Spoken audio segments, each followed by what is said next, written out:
Muy bien, bienvenidos, bienvenidas, bienvenidas o como quieran a todos.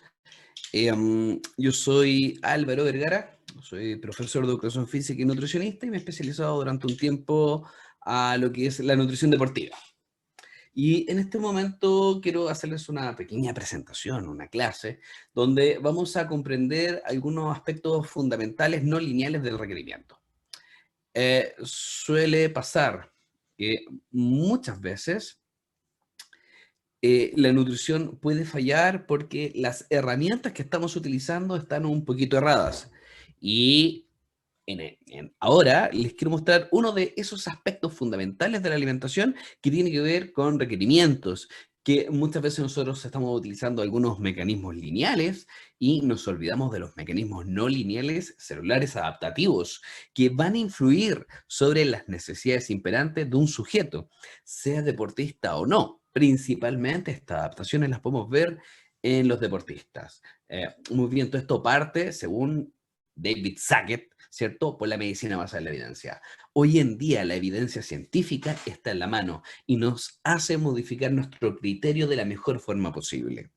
Y pareciera ser que con algunas cosas de la nutrición no hemos olvidado en la actualización, en el criterio y en el cuestionamiento de algunas uh, antiguas informaciones o en el desaprender con el fin de poder ir generando adaptaciones a lo que nosotros hacemos y sabemos. Por eso es muy importante este aspecto de la medicina basada en la evidencia, ya que es el respaldo fundamental de lo que yo les quiero mostrar. Y también tiene que ver con todo lo que pasa para poder llegar a un resultado. Y eso es algo que se ha olvidado durante mucho tiempo, que las personas buscan, quiero llegar a tal peso, quiero llegar a tal composición corporal, quiero llegar a tal rendimiento, pero se ponen un inicio y un final, pero se olvidan de casi todo el trayecto.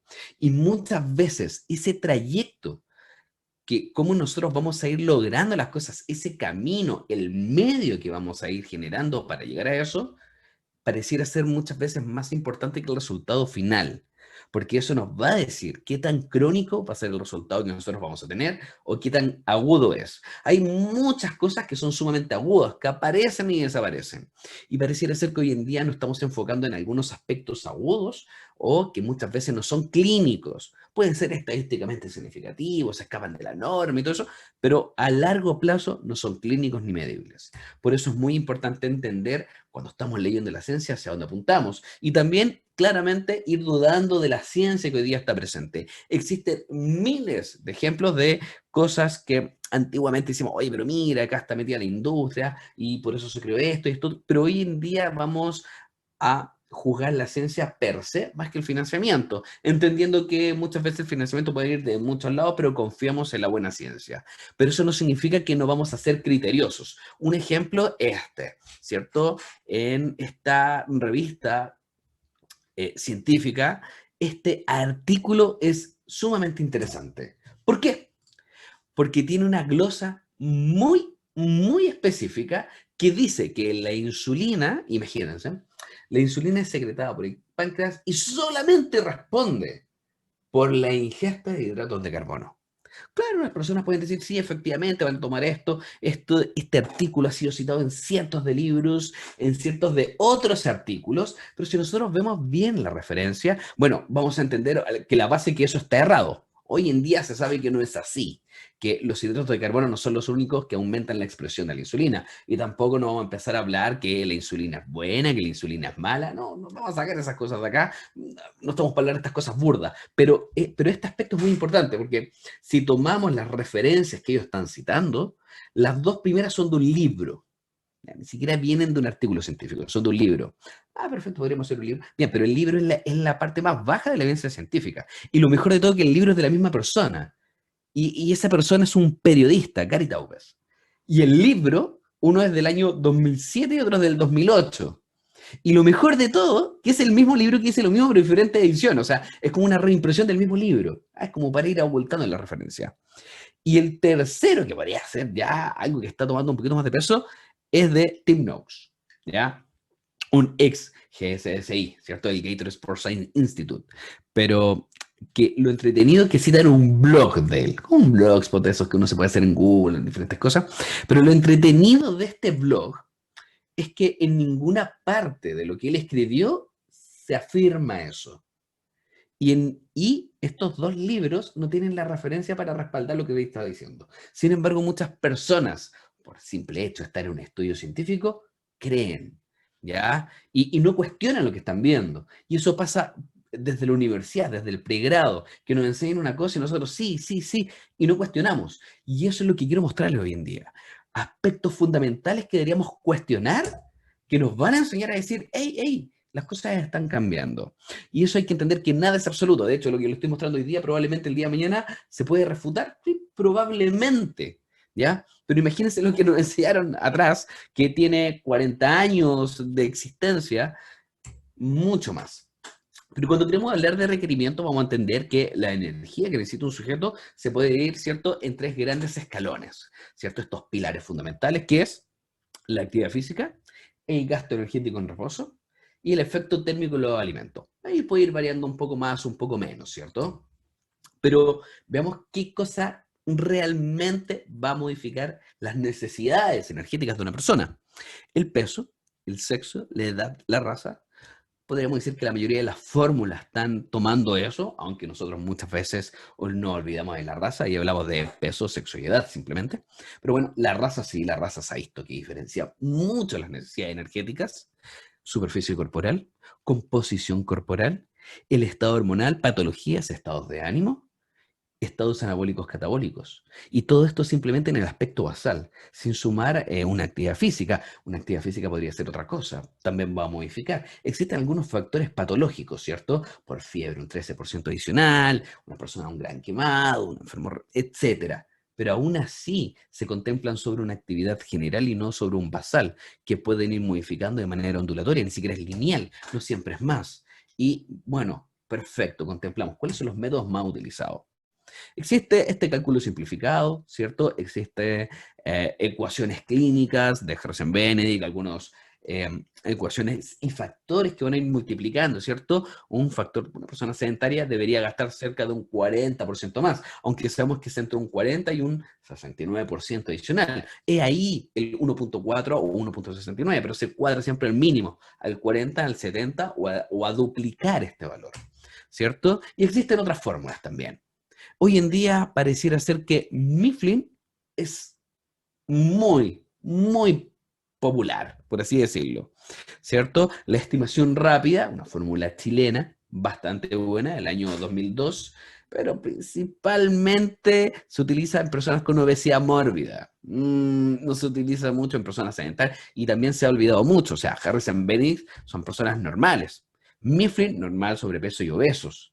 Y entonces ahí es cuando nos olvidamos, porque la gente tiende a utilizar la fórmula en general como que se casan, toman un gusto especial por una fórmula y utilizar cualquiera. Ahora, ¿ustedes se han cuestionado en algún momento si estas fórmulas realmente enseñan o entregan un valor real? ¿Qué tan real es el valor? Porque, ¿qué pasa si yo tengo una persona con un peso normal? Podría usar Irenton Jones, ¿cierto? Podría utilizar Mifflin o Harrison Benedict. Y las tres deberían dar un número muy semejante, pero no es así. Pero ¿cómo si todas esas poblaciones similares, ¿cierto? Estamos hablando, la heterogeneidad, esta distribución gaussiana con la que se creó, es bastante similar. Podría compararla. Y son todas personas de estado nutricional normal. Debería de parecerse, pero aún así no se parecen. Y de hecho, incluso los factores de actividad son diferentes. Y porque nos olvidamos de muchas cosas. Personas, vamos a irnos netamente a las personas que hacen actividad física o deporte, en donde tenemos que entender en qué punto se encuentra esa persona. Y eso es un tema muy importante, porque no todas las personas se encuentran en el mismo rango. Hay personas que están en un periodo de adaptación anatómica, adaptaciones neuronales, aumento de la fuerza, están estancadas, están cambiando su periodización. El estímulo mecánico dado por el entrenamiento es diferente. De hecho, no todos los estímulos mecánicos son iguales. No, una persona que entrena no siempre va a tener el mismo estímulo, el mismo gasto de la forma que está entrenando. Es muy diferente el tipo de contracción muscular, porque incluso Martín Guibala, que ha publicado mucho sobre esto, para los que quieran saber sobre HIIT, busquen a Martín Guibala, es un lord semidios todopoderoso del HIIT. Es el que hoy día ha modificado el SIT, o sea, el HIIT en base a sprint y diferentes tipos de protocolos de HIIT. Bueno, Martín Guibala empezó a evaluar los daños. Ya esto partió el año 95 y se terminó de publicar el año 2000. Fueron 5 años de un trabajo increíble sometiendo a muchas personas a mucho entrenamiento, generándole una gran cantidad de daño, haciendo biopsias y viendo qué tipo de contracción podría generar un mayor daño, porque eso es muy importante. O sea, claro, yo voy a decir, ¿sabes qué? Voy a ir a entrenar. ¿Qué hiciste? Fue al gimnasio. Ya, perfecto, porque gastaste tanto. No, no, no, no, no. El tipo de contracción va a determinar el daño y eso va a determinar la proliferación de algunas células proinflamatorias e inflamatorias y eso va a generar un sistema orquestado de reparación tisular a nivel muscular y eso va a determinar incluso el tipo de hipertrofia o cómo algunas proteínas específicas estructurales del músculo van a ir cambiando, porque no nos vamos a caer que todos los tipos de hipertrofia van a modificarse por el CSA, que es el área transversal muscular. No, no, no todo músculo es grande, no todo músculo es rápido, no todo músculo es muy fuerte. Todo depende del tipo de entrenamiento y del tipo de daño a nivel muscular. Y se ha visto que las contracciones concéntricas, como las que tenemos acá, generan un menor daño que una contracción excéntrica. O sea, entrenar de manera excéntrica, controlar cómo se van separando, ¿cierto? Estas proteínas estructurales del músculo, las que hacen la fracción mecánica, pero su punto de origen, inserción, soportando una fuerza en contra, por así decirlo, genera un mayor daño. Y de hecho, la contracción excéntrica no está mediada por la mitocondria. La mitocondria no va a empezar a generar un mayor trabajo para liberar y modificar el ATP para generar esta contracción. No para nada. No va a requerir más energía. Requiere menos energía, pero genera un mayor daño. Y la reparación de daño necesita también más energía y más materia prima con el fin de poder repararlo. Entonces, ahí es cuando uno dice, a ver, tengo un entrenamiento que requiere una mayor recuperación, genera un mayor cuadro inflamatorio, modifica mejor las proteínas estructurales y además de eso modifica la estructura muscular. Y todo es de forma diferente, porque uno genera más fuerza y otro no. De hecho, uno no puede hacer mucha fuerza con una contracción excéntrica. Sin embargo, se ha visto que uno puede soportar un 60% más de peso. O sea, yo puedo aumentar mucho más el RM. Soporto más bajando y controlando en un press banca, por ejemplo, soportando mientras va bajando la carga, que esa misma carga tratar de levantarla. Entonces cambia completamente el paradigma de cómo estamos viendo el ejercicio y la contracción muscular frente a las necesidades energéticas de alguien. Ahora, eso no es todo, porque también tengo que ver la intensidad y el volumen, cuánto está desplazando. Es muy diferente una persona que va a levantar 10 kilos que una persona que va a levantar 100 kilos. Ey, ey, pero esa persona que levantó 10 kilos, ¿cuántas veces la levantó? ¿Y a qué velocidad? Lo hizo muy rápido, lo hizo muy lento, lo empujó, usó un solo músculo, simplemente hizo un bicep squat bien cortito. O hizo una transferencia de energía, como un arranque, un envión que se ve hoy día mucho en CrossFit, un snatch. Hizo una transferencia de energía por todo el cuerpo para ir a la superior. Entonces, hay muchas cosas que se están dejando de lado frente a las necesidades imperiosas de poder decir, ¿sabes qué? Necesitas más, necesitas menos. Y estas variables lamentablemente no se contemplan en ninguna fórmula en el día de hoy. Incluso en qué punto o cómo está reaccionando mi cuerpo frente a un entrenamiento. Porque cuando nosotros entrenamos e incluso cuando nosotros comemos, se genera un proceso que se llama supercompensación, que es esta parte que vemos acá, esta olita negra, esta S, es la supercompensación. Ojalá que vean mi mouse. Esa es la supercompensación, que es la capacidad de mejorar o modificar en base a un estímulo metabólico, un estímulo mecánico. ¿Ya? Eso hace que nosotros, a medida que pasa el tiempo, vayamos mejorando. Sin embargo, olvidémonos de esta parte de los esteroides, vamos a dejarnos hasta acá, pero podemos generar una meseta, pero con un nuevo estímulo, una nueva periodización, unos nuevos cambios, esto se empieza a volver cada vez más lineal y esta meseta se empieza a alejar. Entonces, es muy importante lograr comprender cómo esta supercompensación nos va modificando. Es muy diferente una persona que lleva 10 años entrenando que una persona que lleva 3 meses entrenando. Su adaptación muscular va a empezar a entrenar, va a cambiar de forma inmediata.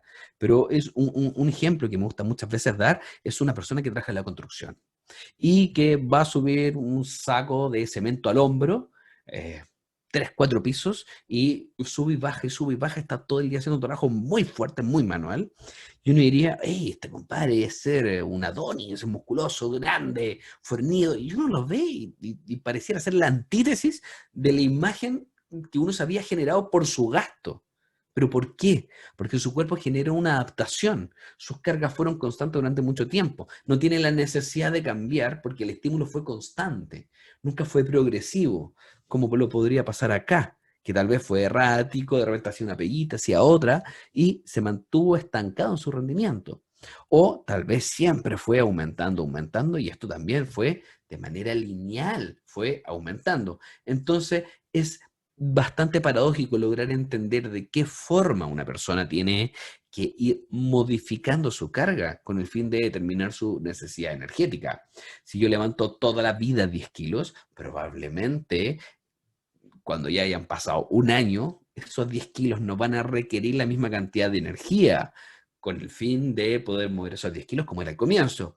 Pero si yo digo en un recordatorio de 24 horas, hey, estoy entrenando hace 10 años. Una persona sumamente entrenada, tal vez necesita un poquito más. ¿Pero por qué? Nunca nos hemos cuestionado eso.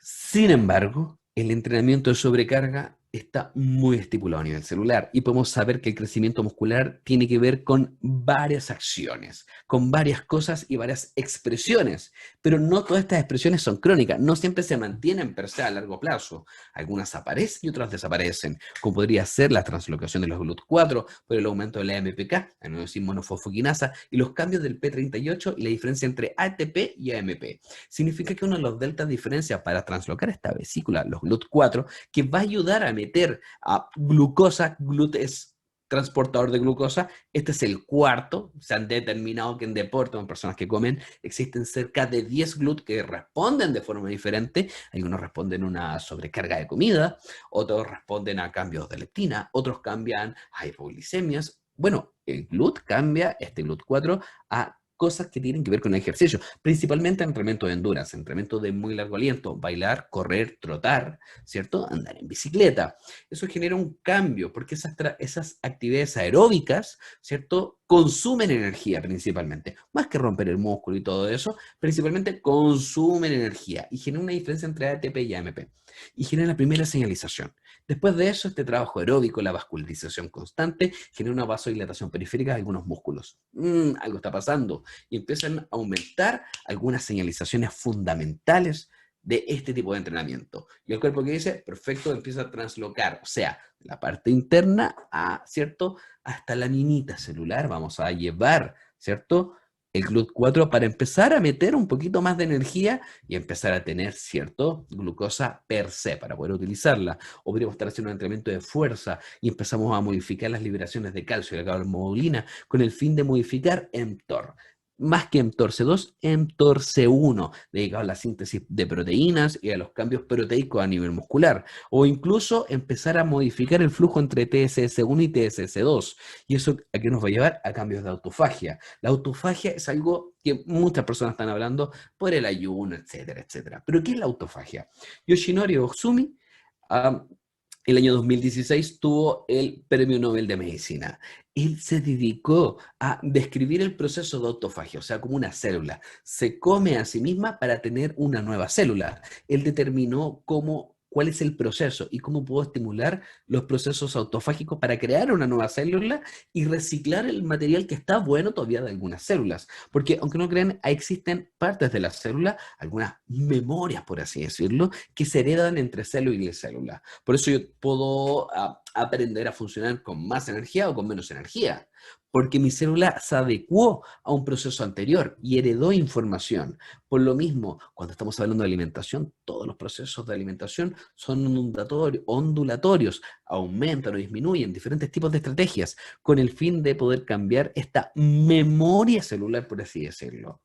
Ahora, los procesos autofágicos se ven cambiados por muchas cosas. Depresión de aminoácidos principalmente, glucagón, algunos estados, ¿cierto? De ayuno, o sea, no tener comida y haber esta especie de estrés a nivel celular podría modificar este flujo entre TSS1 y 2 para empezar a aumentar la autofagia. También algunas liberaciones de calcio. ¿Por qué es tan importante? Porque el calcio, por su valencia más 2, se necesita mucho para la esporalización muscular. Y eso se ha visto que se ve aumentado en ejercicio, obviamente porque movemos más el músculo y estamos generando un mayor número de esporalizaciones. ¿Y eso a qué nos va a llevar? A que el entrenamiento va a modificar los procesos de autofagia en el músculo. O sea, el proceso autofágico va a determinar si yo puedo aumentar o disminuir algunas proteínas musculares y también aumentar las mitocondrias. O sea, la biogénesis mitocondrial se puede inducir y se puede modificar por ejercicio. Y eso va a cambiar los procesos autofágicos. O sea, estamos hablando de que este premio Nobel del año 2016 no estaba tan alejado de la realidad del ejercicio, porque él creería que podría ser más para aspectos patológicos. No, el ejercicio va a modular y aumentar, ¿cierto?, el número de mitocondrias. Y efectivamente, las mitocondrias es donde se suscitan cientos de procesos celulares como para formar energía, para estimular la formación, ¿cierto?, de algunos procesos fundamentales a nivel muscular para aumentar el número, ¿cierto?, de las mitocondrias, las proteínas estructurales y diferentes tipos de músculos. Y además de eso, modificar algunos procesos de cómo se va a ver ese músculo. Por eso el ejercicio ha sido muy importante, porque va a lograr modificar el estrés oxidativo, va a lograr soportar diferentes tipos de estrés. Por eso uno entiende que casi que pareciera ser que el ejercicio es una terapia completa. Y nosotros con alimentación podemos potenciar estos procesos autofágicos, podemos potenciar algunos procesos de supercompensación, mejorar a nivel muscular en el momento adecuado, simplemente con el fin de que este proceso de supercompensación aumente, que esta línea de rendimiento vaya hacia arriba. Esta línea de rendimiento no solamente es levantar más peso, puede ser oxidar más grasa, puede ser modificar alguna estructura, puede ser cambiar la estructura muscular. Bien, este proceso de supercompensación tan fundamental que tenemos que estimular, lo podemos lograr con alimentación y claramente con entrenamiento. Porque lo que yo voy a rendir acá, lo óptimo, planificado, necesito benzina para eso. Y eso se logra antes. Lo que está acá es fundamental para potenciar esto. Y aunque no lo crean, al momento en que empiezan a expresarse algunas variables celulares de las que están acá, perfectamente las podemos potenciar con algunos nutrientes fundamentales en ese momento. Por eso es muy importante comprender qué haces, qué comes y cómo lo haces, y cómo comes y en qué cantidad y de qué origen, con el fin de poder hilar bastante fino para poder aumentar las mitocondrias, aumentar, ¿cierto?, las proteínas estructurales y todos los flujos autofágicos para ir mejorando. Ahora, eso no pareciera ser todo. Como dije, nada es absoluto. Esto han sido cosas que hoy en día están apareciendo, que efectivamente modulan las necesidades energéticas y modulan las necesidades musculares, cambian la performance. Y ese es el momento en que uno empieza a decir, hey, pero nada de esto se ha contemplado en una nueva fórmula. Todo esto está fuera de eso. Y de hecho, si tenemos estos dos sujetos, ojalá los conozcan, ojalá. Muchas veces nadie los conoce. Schwarzenegger y Bruce Lee. No podríamos decir que uno entrenaba más que el otro. Efectivamente, los dos entrenaron, pero una tonelada. Ey, pero ¿por qué son tan diferentes los cuerpos? Los dos entrenaron mucho. ¿Será que Bruce Lee era una persona desnutrida y el otro comía más proteína? Independiente del abuso de esteroides que podría haber tenido uno frente al otro, es necesario entender que efectivamente el estímulo mecánico va a modular cómo se expresa la estructura muscular y proteica. Eso es necesario, porque existen diferentes tipos de hipertrofias. Ahora, claro, nos dicen, ¡ey, ey, ey, ey! La sarcoplásmica ya no existe, ¡ey, ey, ey! La hipertrofia miofibrilar se le dice sarcomérica, ¡ey, ey, ey! Todo ha ido cambiando. No, no, no, no, no. La ciencia avanza y en un momento se sacan la chaqueta y se la tienen que dar vuelta. Porque cuando estamos hablando de estas proteínas estructurales, Unas tienden a cambiar más de otras y en diferente proporción. Sin embargo, todas se ven modificadas y nosotros podemos cambiar la proporcionalidad de cómo las vamos estimulando. Sí, efectivamente, en un momento se dijo que la cercoplásmica no existía, simplemente se movían de una, que se podía aumentar los puentes cruzados, el número replicar, pero había cosas que no se podían. Y Brad Stoffel, uno de los investigadores más grandes que existen en este planeta hoy en día, dedicado al trabajo de hipertrofia y cambio de composición corporal, dice el 27 de julio del año 2018. Si me lo pregunta hace un mes, habría dicho que la hipertrofia sarcoplámica solo se produjo en conjunción con los aumentos de elementos contráctiles. Hoy en día no es así. Andy Galpin, otro gran investigador, diría: iré a mi tumba creyendo en la hiperplasia. ¿What? Esto ya cambia los conceptos de cómo responde el músculo. Ya no es modificar en las proteínas que ya tenemos, aumentando en tamaño, sumando algunos anexos.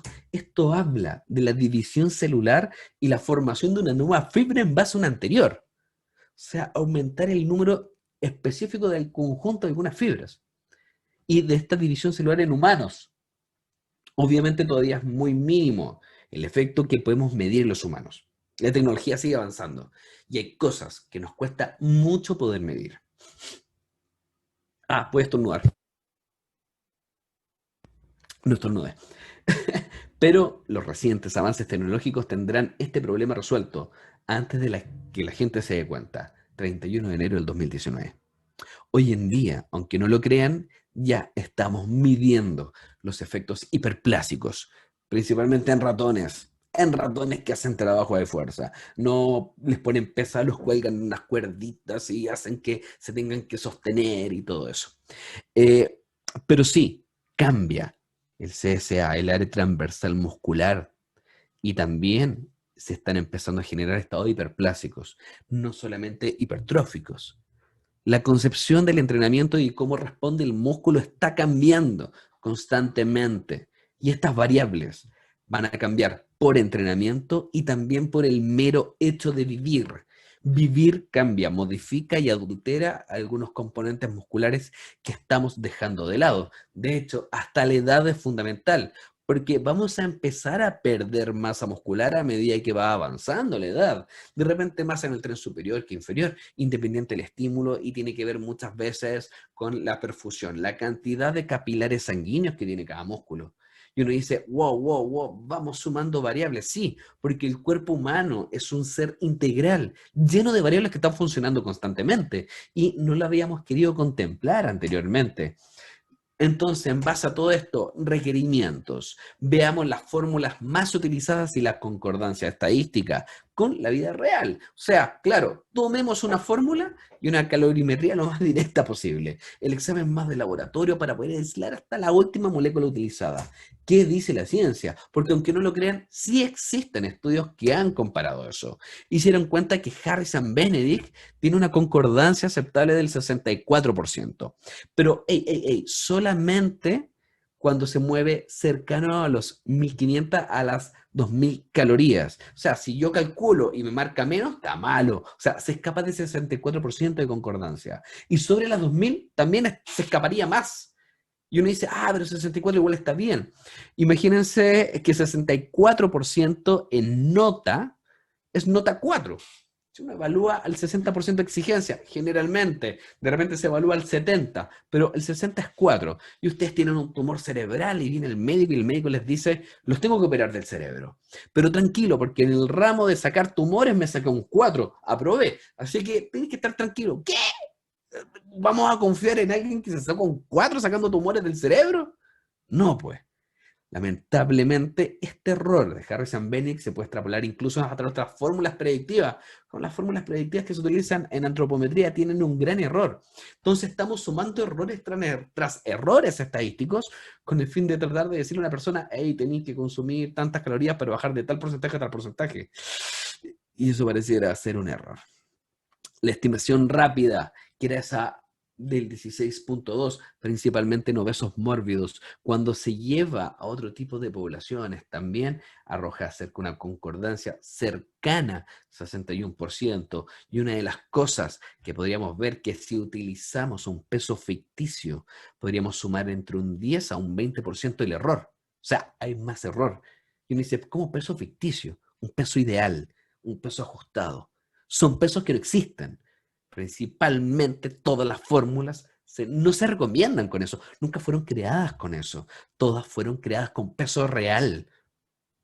Pero ¿cómo? Si tenemos que utilizar algún peso como alguna meta. Sí, pero ese peso de meta se proyecta y no se utiliza en la fórmula.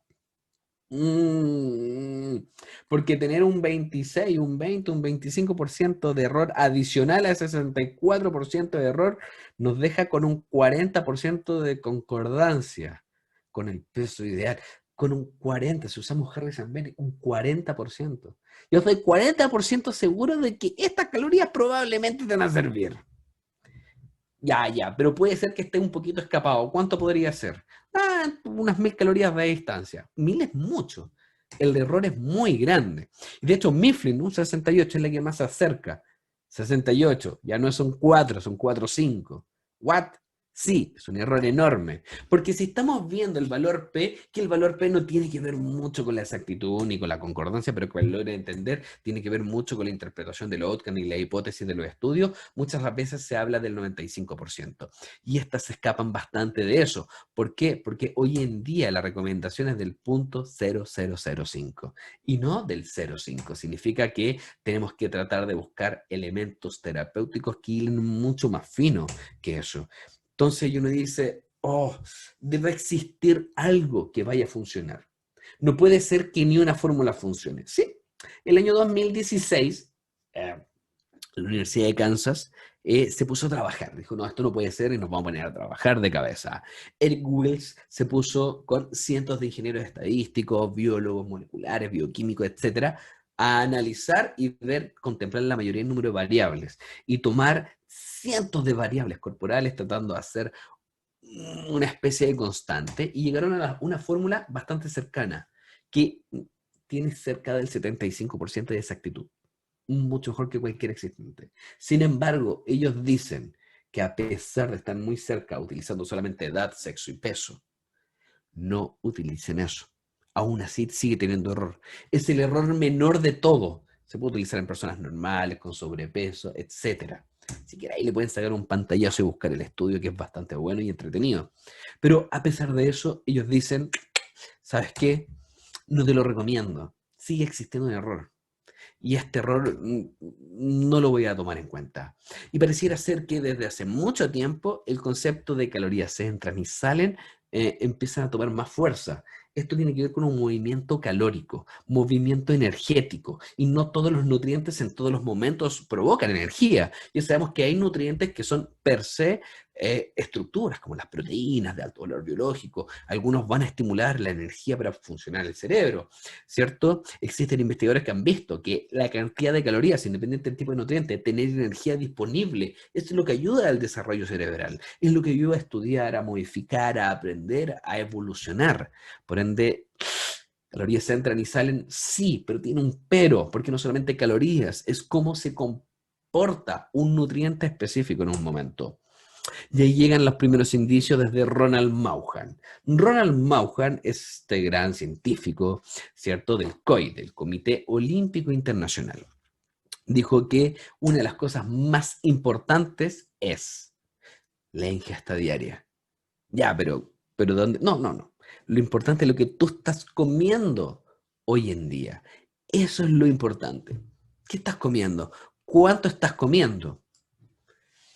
Un recordatorio de 24 horas pareciera ser fundamental. Se le resta 800 y sigue por los kilos magros. Esos kilos magros es el peso específico objetivo. Hey, pero si es menor me va a dar más y si es mayor me va a dar menos. Sí, porque está pensado para deportistas olímpicos que consumen sobre las 3500 calorías. Sin embargo, especie de teorema venía del año 2010 junto de la mano de Lois Burke, una diosa de la nutrición deportiva.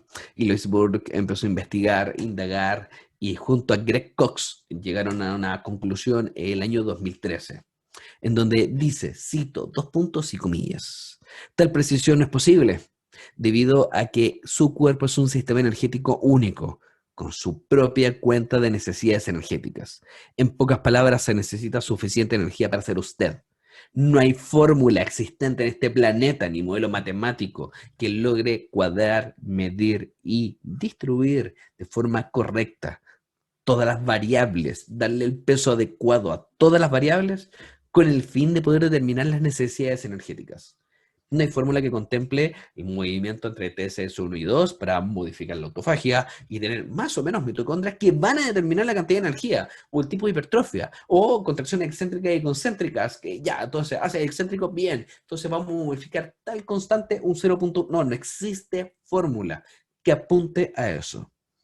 De hecho, no solamente eso, desde el año 91, los anales de medicina del deporte dijeron, cito, las necesidades nutricionales son primordialmente individuales, varían a través del tiempo y en función del estado fisiológico o patológico en que se encuentra el deportista. Bastante antiguo y bastante dejado de lado, entendiendo que muchas fórmulas venían después del 91. Y ahí es cuando uno dice, ¿qué? Alberto Contador, uno de los mejores ciclistas que ha tenido el planeta, que se retiró, 10.000 calorías en cada etapa del Tour de France, en 22 etapas. Normalmente come 9.000. No, el tema interesante es saber cómo le meten 10.000 calorías a ese sujeto pedaleando en el Tour de France. O Michael Phelps, 12.000 calorías en competencia y 9.000 calorías en el día normal, entendiendo que él entrena cerca de 3 horas diarias. O sea, ¿cómo tiene que ser tu entrenamiento para llegar a eso? Si hay personas que entrenan 5 horas y no están consumiendo más de 3.000, consumen 3.500 y aumenta la grasa. ¿Cómo lo hacen? Porque sus cuerpos se han modificado para soportar esas variables energéticas fundamentales. Eso es lo que está pasando. Ahora, tenemos que comprender que Natasha, una gimnástica que ganó el All Around, consume 600 calorías en competencia y 1.000 en el día normal por Estados Unidos, multimedallista. Díganle a ella que consumía muy pocas calorías. Es bastante difícil poder determinar eso. Poder decir, hey, no, es que esas calorías son insuficientes, te faltan nutrientes. Díganle a una persona que ganó cientos de medallas a lo largo de su vida deportiva y en la cúspide de las Olimpiadas se llevó el all-around y muchos aparatos. ¿Cuál es la diferencia entre uno y otro? ¿Será el tipo de entrenamiento? No, son las adaptaciones celulares específicas que tiene cada cuerpo para adecuar cómo distribuir la energía. Es eso. Ahora, Sadika, 20.000 calorías. Búsquelo por YouTube para que vean cómo come. Me llega a estresar verlo comer porque come y mientras terminó de comer ya tiene hambre al tiro. Se casó con una persona que cocina, simplemente para poder comer y mantener. El hombre, uno de los hombres más fuertes del mundo. En su tiempo fue el hombre más fuerte del planeta. Increíble. Entonces uno dice, perfecto, voy a utilizar un reloj que cuantifique absolutamente todo lo que yo hago y en base a eso voy a tener claro las calorías que yo voy a necesitar.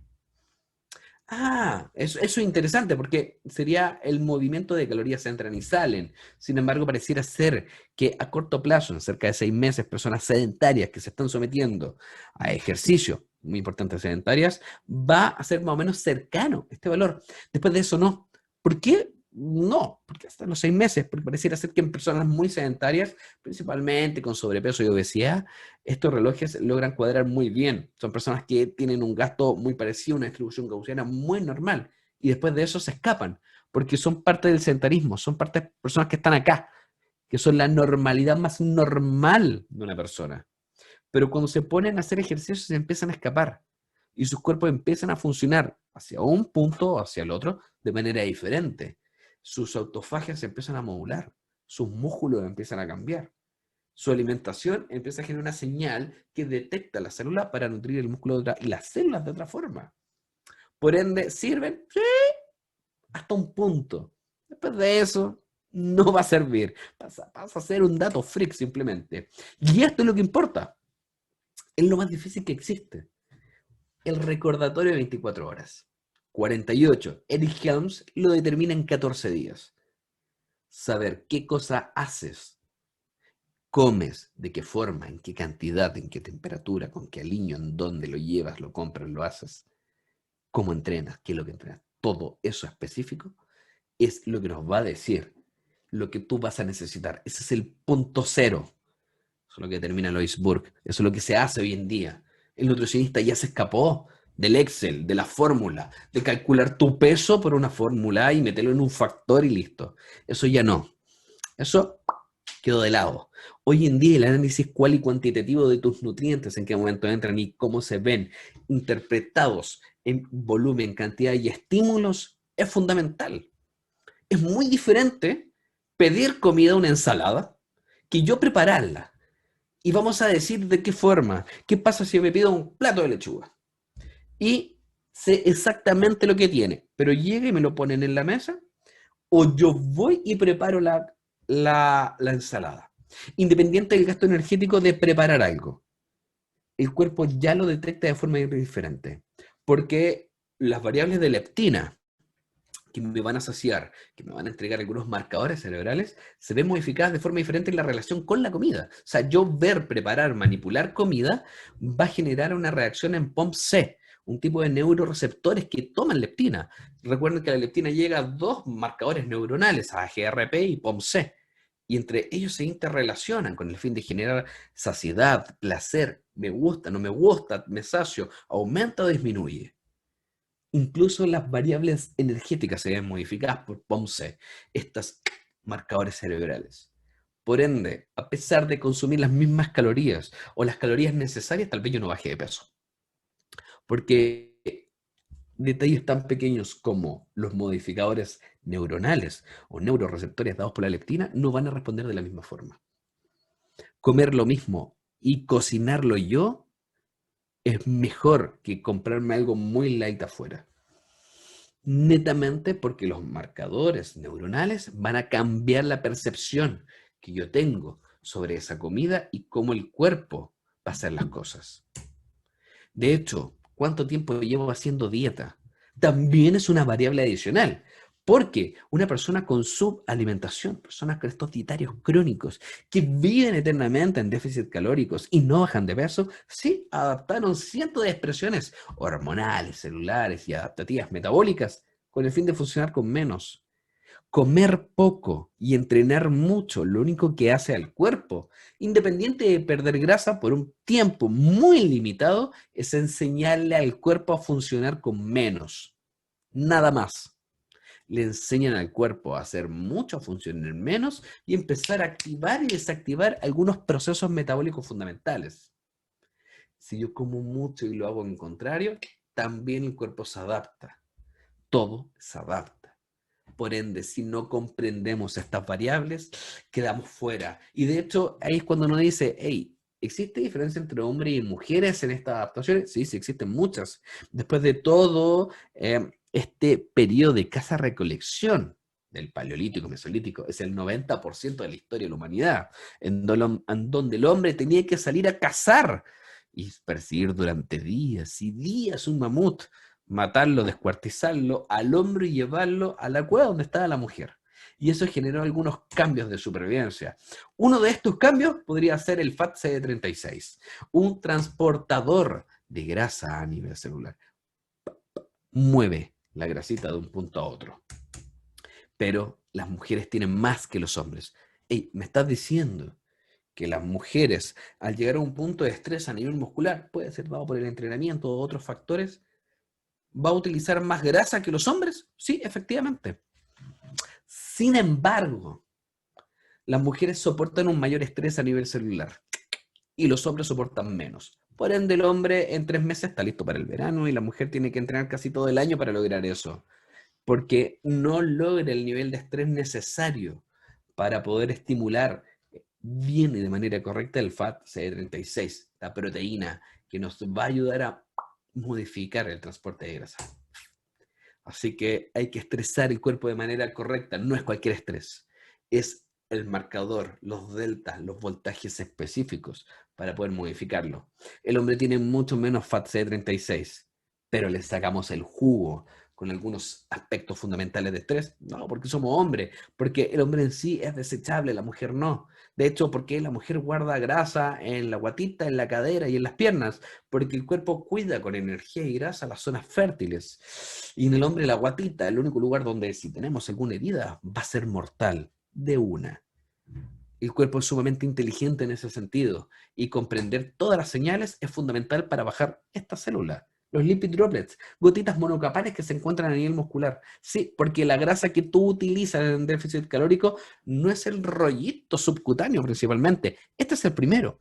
Esta gotita monocapal es la que se utiliza en ejercicio. Esta gotita es la que tiene los ácidos grasos libres, donde la mitocondria va generando un rolling y la absorbe. De ahí viene la grasa, no del rollito. Por ende, el concepto de cómo vamos a ir utilizando grasa también cambió y se especificó. Antes siempre era de la grasa subcutánea. ¡Ey! No es así.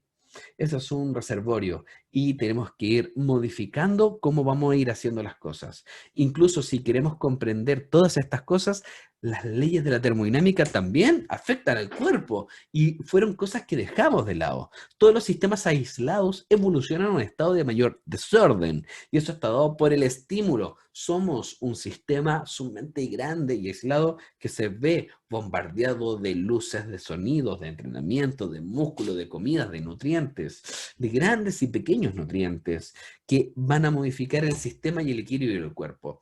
Y eso va a llevar a que todos los sistemas evolucionen a una mayor información perdida. O sea, mi cuerpo empieza a verse modificado, adulterado y además de eso a generar cambios. Información dejo de lado y adquiero una nueva información para empezar a cambiar a nivel muscular. Y eso me suena a autofagia. Sí, efectivamente, no nos podemos escapar de las leyes de la termodinámica. Y todo sistema aislado evoluciona a un estado más probable. Significa que si yo entreno mucho y como poco, mi cuerpo se acostumbra a funcionar con poco y hacer mucho. Eso es lo que busca el cuerpo, eficiencia energética. Y eso es lo que la gente muchas veces dejó de lado.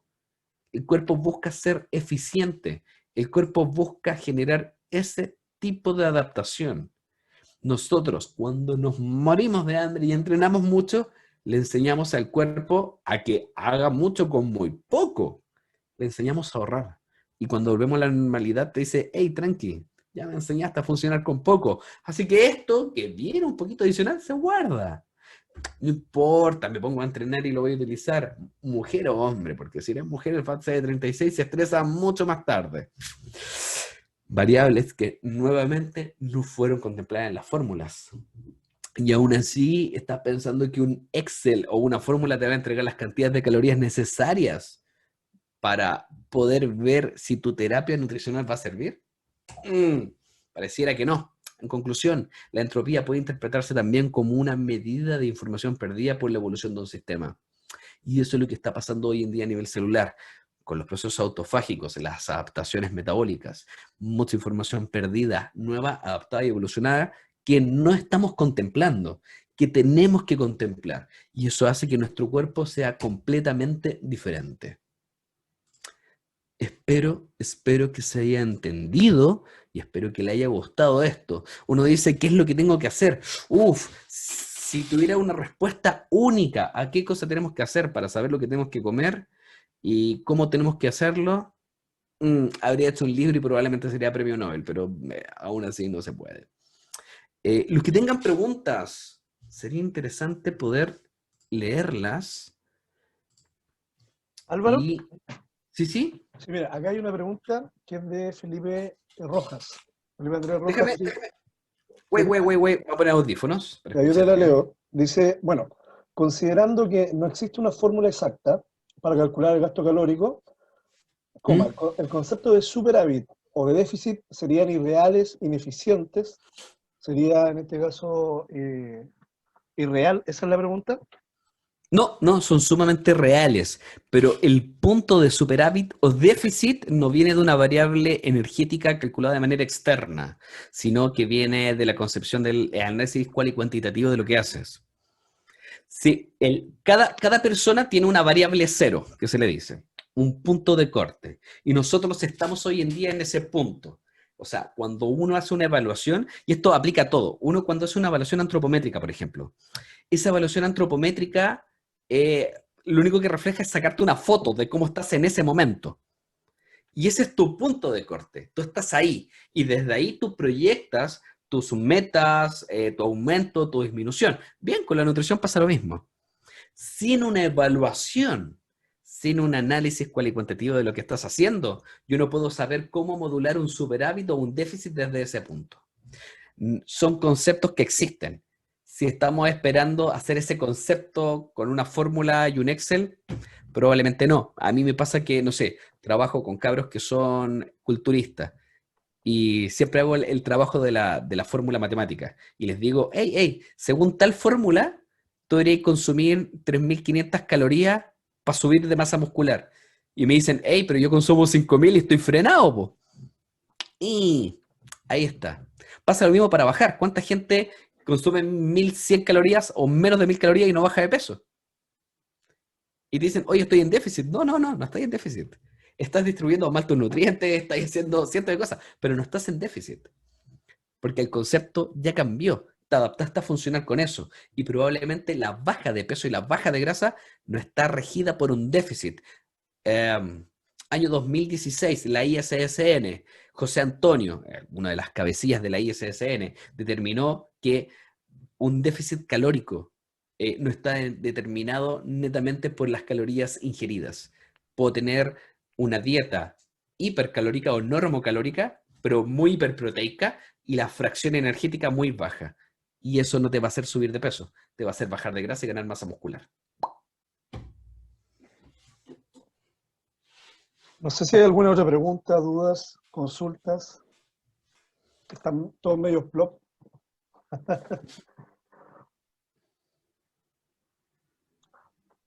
Hay un comentario, dice Camilo, Camilo Parra, dice, somos lo que comemos, tiene mucho más significado ahora. Por supuesto que sí. Exactamente.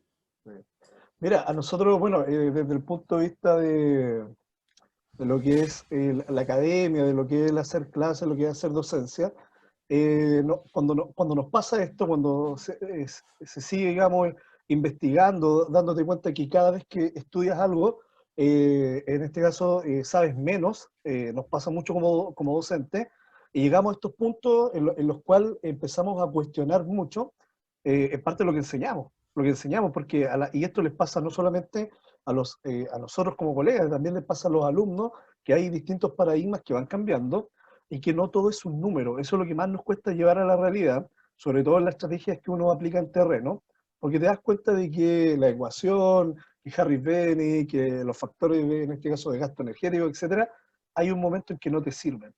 Y entender, digamos, el por qué no te puede servir, apunta a esto, digamos, que tú puedas abrir un poco más tu mente, que no somos un número, y que a la vez explica mucho lo que ocurre en el éxito o el fracaso de la intervención nutricional. ¿Ya? Mira, acá hay alguien que comenta y dice, quizás como conclusión, que es Paula Salazar, es buscar ese algo estándar, es la fórmula mágica que nos sirve a todos, y en este caso, principalmente individualizar. Y yo creo que por ahí va, ese es el camino, ¿ah? Como comentario, ese, digamos, es la clave, poder entender que todos los seres obedecemos a factores individuales, y que por ahí podemos tener algún grado de éxito en lo que hacemos. ¿Ya? Eso es lo que... Exactamente. Es difícil, es difícil. Creo, a mí me costó mucho.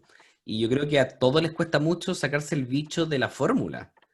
Porque uno dice, mm, mm, como que de repente crees que no tienes nada tangible a qué aferrarte para apuntar una terapia. No, no, existen cientos de cosas tangibles. Pero tenemos que aprender estas nuevas herramientas tangibles para poder direccionar lo que necesitamos comer. Es como, bueno, Edison trabaja en deporte, Huachipato, deportista de alto rendimiento, etcétera. Yo también, a mí me decían, oye, tú haces una evaluación con el porcentaje de grasa. Sorry, yo trabajo en deporte. El deporte tú no ganas por tener más o menos grasa, tú ganas porque tienes una mayor o menor fuerza. Por ende, tuve que adquirir un encoder lineal que evalúa la potencia para poder ver si mi terapia nutricional está mejorando sobre esa persona. Es eso. Las variables son sumamente específicas para cada persona y creer que todas estas variables son las mismas para todos y que vamos a evaluar siempre las mismas, no sirve de nada. Es como cuando uno se ríe del médico que, O cuando se enfermaba iba al colegio y siempre le dan agüita de hierbas en el colegio para mejorarse de una fractura o de un dolor de guatita. Lamentablemente estamos cayendo en eso. Estamos cayendo en la fórmula copiar, pegar para todos.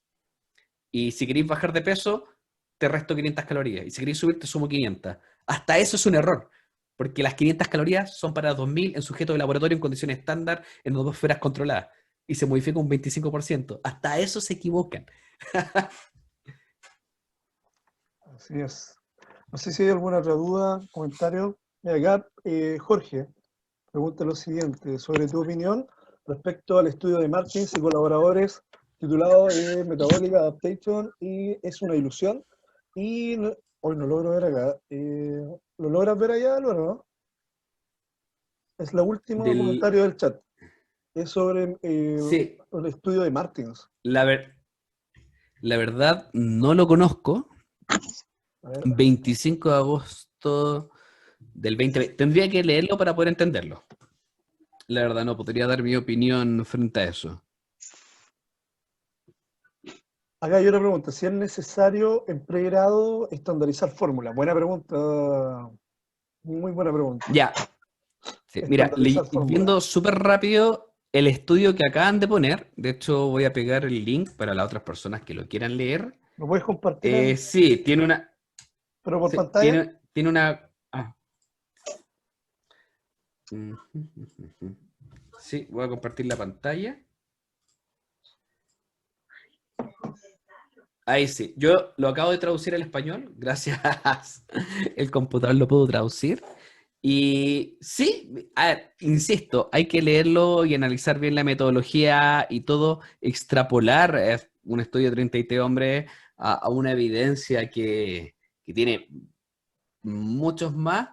Este es un nivel de evidencia que pues, fácil es metaanalizable por conceptos de estudio. Se ve interesante, igual muchas veces estos estudios tienen estos títulos porque son súper llamativos, ¿ya? Así que no lo he leído, así que no podría dar mi opinión frente a eso. Bueno. Eh, última pregunta, no sé si De hay. hecho, acá, cortito, acá salen los participantes y pa. El objetivo principal de los estudios fue indicar la ingesta máxima de hidratos de carbono, que todavía está asociado con la supresión del apetito en dietas bajas de energía. Hay varias cosas que se tendrían que analizar de este estudio para poder ver la validez frente a lo que exponen. O sea, no quiero decir que no sea válido, pero cuando uno habla de investigaciones, no hay ningún estudio que se escape del aspecto anecdótico. Todos lo tienen. Porque uno cuando hace un estudio clínico o un estudio de laboratorio está tratando de replicar condiciones sumamente específicas que tampoco son extrapolables a todo. No existe el estudio perfecto, ¿ya? Por eso ese estudio se ve bastante interesante de entregar una nueva arista de lo que se comprende.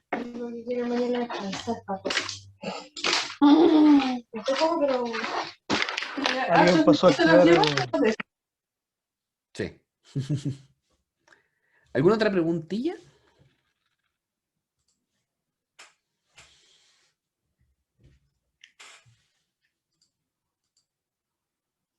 Edison, micrófono. Alguien me muteó. Alguien me muteó. Fui yo.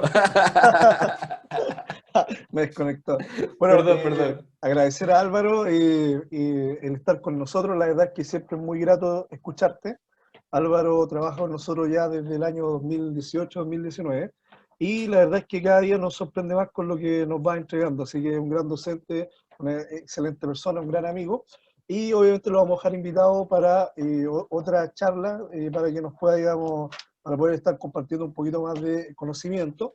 Le agradezco a ustedes también el hecho de conectarse en verano también, se le agradece el tiempo. Y también, para finalizar, los quiero dejar invitados, voy a tratar de compartir pantalla, si se puede, para nuestra próxima Open Class, que va a ser para el jueves 25 de febrero. con el profesor Piero Borichón, y donde vamos a estar hablando sobre entrenamiento, ¿ya? Así va a estar bastante entretenida, es lo que es entrenamiento de fuerza, entrenamiento de resistencia, y obviamente quedan todos cordialmente invitados a esa charla. Les vamos a enviar también el link de la grabación para quienes, digamos, quieran volver a escucharlo, ¿ya? Así que eso, me despido de ustedes, espero que estén muy bien, muchas gracias Álvaro, y que estemos Gracias a todos ti por la excelentes. invitación, amigo. Súper. Un abrazo a todos. Chao, chao.